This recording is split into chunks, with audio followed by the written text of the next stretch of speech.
छोड़ दो संभाल स्लो स्लो विनय स्लो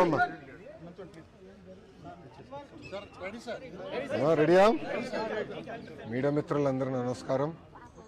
విశ్వవిఖ్యాత నట సార్వభౌమ స్వర్గీయ శ్రీ నందమూరి తారక రామారావు గారి 29వ వర్ధంతి సందర్భంగా పెద్ద ఆయనకి ఘన నివాళి అర్పిస్తున్నాం.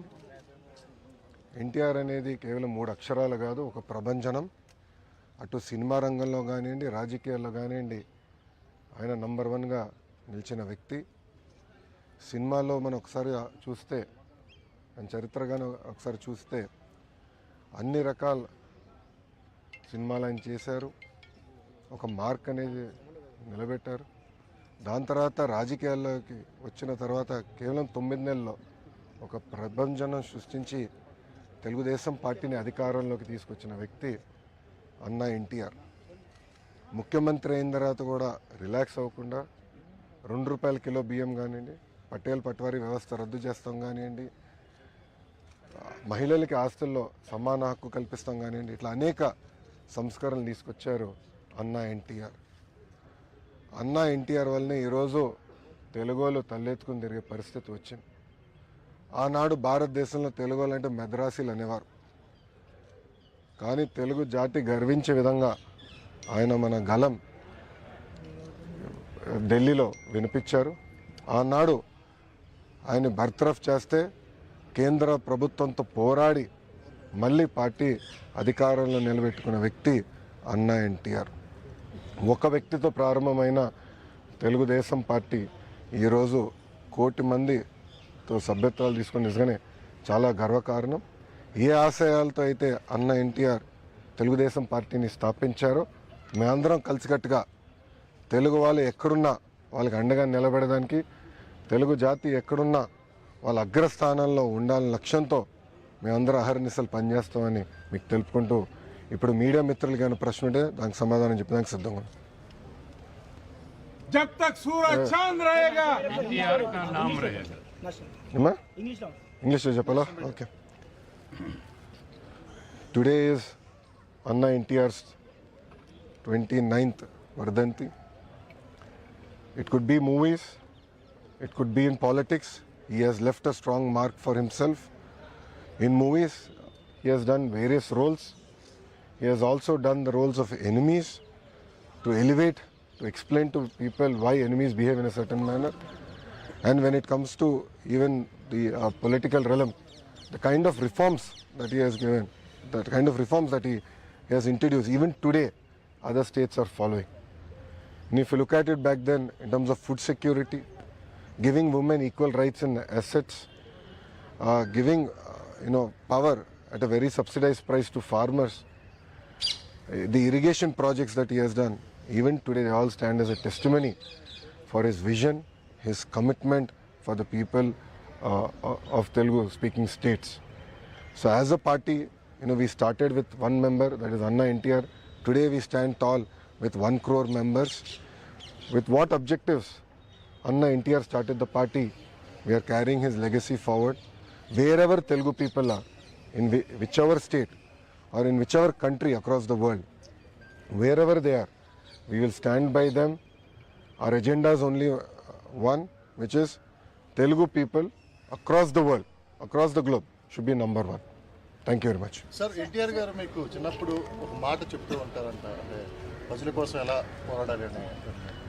ఇప్పుడు అన్న ఎన్టీఆర్ గారు నాకు చిన్నప్పుడు గుర్తుంది ఒకటే, ఆయన చూస్తే భయం కలిగేది. ఎందుకంటే ఆయన ఒక పెద్ద పర్సనాలిటీ.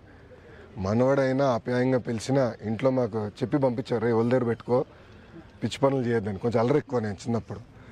సో ఆయన చూసినప్పుడు ఎప్పుడు భయపడుతూ ఉండేవాళ్ళు. కానీ మనవడు కానీ మనవరాలు కానివ్వండి అందరూ దగ్గర తీసుకునేవారు, ప్రేమగా చూసేవారు. అప్పుడు మేము అందరం చిన్న వయసు కలిగిన వాళ్ళం.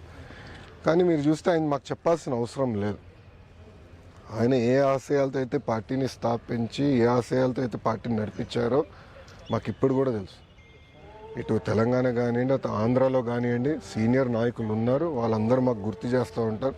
మేము ఎప్పుడైనా దారి తప్పితే మాకు 2 ముట్టకాయలు వేసి మళ్ళీ దారిలో పెడతారు మమ్మల్ని. సో మాకు ఆ కమిట్మెంట్ ఉంది.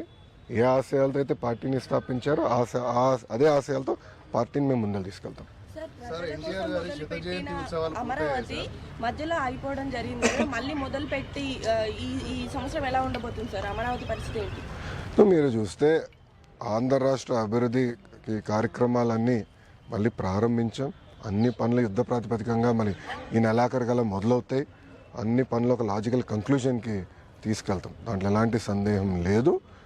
ఇటు తెలంగాణ కానివ్వండి, అటు ఆంధ్ర రాష్ట్రం కానీ, రెండు రాష్ట్రాలు కూడా కలిసికట్టుగా తెలుగు ప్రజల కోసం, తెలుగు జాతి కోసం కలిసికట్టుగా పనిచేయాలని మేము కోరుకుంటాం. తాతగారు అన్నగారితో ఉన్న నాకు బెస్ట్ మెమరీ అంటే, ఒకసారి మేమందరం హ్యాబిట్స్లో ఆయన ఉన్నప్పుడు మమ్మల్ని బయటికి తీసుకెళ్ళండి అని ఆయన కోరారు. మేమందరం కోరాం, మనోడు మనవరాలు మేము ఒక 10 మంది ఉంటే మేమందరం గొడవ పెట్టి మీరు మమ్మల్ని బయటికి తీసుకెళ్ళండి. అప్పుడు ఆయన ముఖ్యమంత్రి, ఆయనకు పెద్ద బండి ఉండేది ప్యాకర్డ్ అని, ఇప్పుడు కూడా ఉంది మా మామయ్య గారి దగ్గర.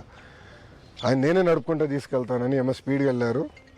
మేము గండిపేటకి వెళ్తుంటే లెఫ్ట్కి వెళ్ళాలా రైట్కి వెళ్ళాలని డౌట్ వచ్చింది. సగం మంది మేము లెఫ్ట్ అనో సగం మంది రైట్ అనో ఆయన తీసుకెళ్ళి సెంటర్లో గుద్దారు. సో ఇప్పుడు కూడా నేను మర్చిపోలేను, ఎందుకంటే ఆ యాక్సిడెంట్ కారణం మేమందరమే, మనోడు మనవరాలు వెనకాల కూర్చున్న వాళ్ళు. సో అట్లా అనేక మంచి మెమరీస్ పెద్ద ఎంత అనుకోండి. సార్ ఎన్టీఆర్ గారి శత జయంతి ఉత్సవాలు ఇప్పటికే పూర్తయ్యాయి. భారతరత్న డిమాండ్ అనేది అది ఇంకా అలాగే ఉంది. ఏ విధంగా ముందుకెళ్ళున్నారు సార్? ఆ డిమాండ్ ఉంది. మా జాతీయ అధ్యక్షులు వారు చంద్రబాబు నాయుడు గారు దానిపైన స్పష్టంగా ఈరోజు కూడా మాట్లాడతారు. ఆ డిమాండ్ ఉంది. మేము కేంద్ర ప్రభుత్వంతో కూడా మాట్లాడుతున్నాం. తప్పనిసరిగా అన్న ఎన్టీఆర్కి భారతరత్న ఇస్తారని మేము ఆశిస్తున్నాం. మీరు చూస్తే ఈరోజు తెలుగుదేశం పార్టీ ఎన్డీఏలో చేరిక అన్కండిషనల్, ఎన్నికల ముందలు చేరాం. మేము ఎప్పుడు కోరేది తెలుగు రాష్ట్ర ప్రజల కోసం, వాళ్ళు ఎదుర్కొన్న సమస్యల పరిష్కారం కోసం మేము అహర్నిశలు పనిచేస్తాం. దాంట్లో భాగంగా విశాఖ ఉక్కుకు వచ్చేగల ఆనాడు ఉమ్మడి రాష్ట్రం ఉన్నప్పుడు విశాఖ ఉక్కు ఆంధ్రుల హక్కు అనే ఉద్యమం జరిగింది. అందరం అంటే ఇటు తెలంగాణ కానీ అటు ఆంధ్ర రాష్ట్ర ప్రజలు కానీ కలిసికట్టుగా పోరాడి ఉక్కు ఫ్యాక్టరీ సాధించారు. ఆ ఉక్కు ఫ్యాక్టరీ గతంలో వాజ్పేయి గారు ప్రధానమంత్రిగా ఉన్నప్పుడు ఇట్లనే పరిస్థితి వస్తే ఆనాడు బాబు గారు, ఎర్రంనాయుడు గారు సంప్రదింపులు చేసి విశాఖ ఉక్కుని కాపాడుకున్నారు. అదేవిధంగా ఇప్పుడు మళ్ళీ చంద్రబాబు నాయుడు గారు, కేంద్రంలో ఉన్న నరేంద్ర మోడీ గారి నాయకత్వంతో మన నిర్మలా సీతారామన్ గారు, కుమారస్వామి గారు కలిసికట్టుగా కూర్చుని విశాఖ ఉక్కుని కాపాడుకోవాలంటే వాళ్ళు అదనంగా నిధులు ఇస్తున్నారు. రాష్ట్ర ప్రభుత్వం కూడా అంటే పవర్, వాటర్ సబ్సిడీ ఇచ్చి ఉక్కు ఫ్యాక్టరీ, ఎందుకంటే అది స్ట్రాటజిక్ అసెట్, భారతదేశానికే కాపాడుకోవాలి, ప్రైవేటీకరణ జరగకుండా చేయాలి అనే లక్ష్యంతో మేము మాట్లాడుకుని సంప్రదింపులు చేసాం. 7 నెలల్లో సాధించుకున్నాం. సార్ తెలంగాణలో కూడా ముఖ్యంగా క్యాడర్లో ఆశలు ఉన్నాయి, ఏం చెప్తారు సార్ తెలంగాణకు సంబంధించి? తెలంగాణకు వచ్చేగల పార్టీలో పునర్నిర్మాణం చేయాల్సిన అవసరం ఉంది. మీరు చూస్తే సభ్యత్వాలు ఇప్పటికీ 1,60,000 మంది సభ్యత్వాలు, క్రియాశీలక సభ్యత్వాలు తీసుకుంటాం జరిగింది. ఇది 2014 తర్వాత నేను సభ్యత్వంలో యాక్టివ్గా ఉన్నా, మీ అందరికి తెలిసిన విషయమే. గతంలో మాకు తెలంగాణలో హైయెస్ట్ మెంబర్షిప్ ఉండేది 4 లక్షలు. ఇది మాకు 23 మంది ఎమ్మెల్యేలు ఉన్నప్పుడు మాకు 4 లక్షల సభ్యత్వం ఉండేది. అలాంటిది ఇప్పుడు ఎమ్మెల్యేలు లేకపోయినా 1,60,000 మంది సభ్యత్వాలు స్వచ్ఛందంగా ప్రజలే వచ్చి తీసుకున్నారంటే ఇంకా తెలుగుదేశం పార్టీ పైన తెలంగాణ ప్రజలకి ప్రేమ ఉంది, ఆశ ఉంది. పార్టీ పునర్నిర్మాణం పైన మేము అందరం చర్చిస్తున్నాం. త్వరలోనే మా భవిష్యత్ కార్యాచరణ కూడా ప్రకటిస్తాం. ఫైనల్ గా అంటే ఎన్టీ రామారావు గారు ప్రతి పేదవాడు కడుపు నిండా అన్నం తినాలి, ఆకలి ఉండకూడదు. మళ్ళీ మీరు అన్నా క్యాంటీన్ ఓపెన్ చేసి ప్రతి పేదవాడు కడుపు ఎలా అనిపిస్తుంది సార్ రెస్పాన్స్? అంటే మీరు చూస్తే అన్నగారు తీసుకొచ్చిన సంస్కరణలు కేవలం ఆకలి తీర్చేదే కాదు, పక్కా గృహాలు అందించాలి, జనతా వస్త్రాలను తీసుకొచ్చారు. సో అనేక సంస్కరణలు తీసుకొచ్చారు. ఆ సంస్కరణలన్నీ మేము ముందలు తీసుకెళ్తున్నాం. చాలా దిక్కడలో కూడా ఆయన తీసుకొచ్చిన కార్యక్రమాలు చూసి ఇప్పుడు మారింది, కాలం మారింది, అవసరాలు మారినాయి. మారిన అవసరాలు పరిగణనలో తీసుకుని ఇప్పుడు కొత్త కొత్త కార్యక్రమాలు మేము ఆంధ్ర రాష్ట్రంలో అమలు చేస్తాం జరుగుతుంది. ఓకే, సంబంధించి ఆయన టీటీడీ చైర్మన్ క్షమాపణ కోరాలని చెప్పేసి పవన్ కళ్యాణ్ గారు చెప్పారు కదా, మరి అదే ఎలా ముందుకు వెళ్ళాలి సార్? అదే ఆయన వ్యక్తిగత అభిప్రాయం కదండి. It is not Telugu Desam party stand. అది మీటింగ్ డావోస్ పర్యటన అయిన తర్వాత దాని మీద నేను స్పందిస్తాను. ఓకేనా?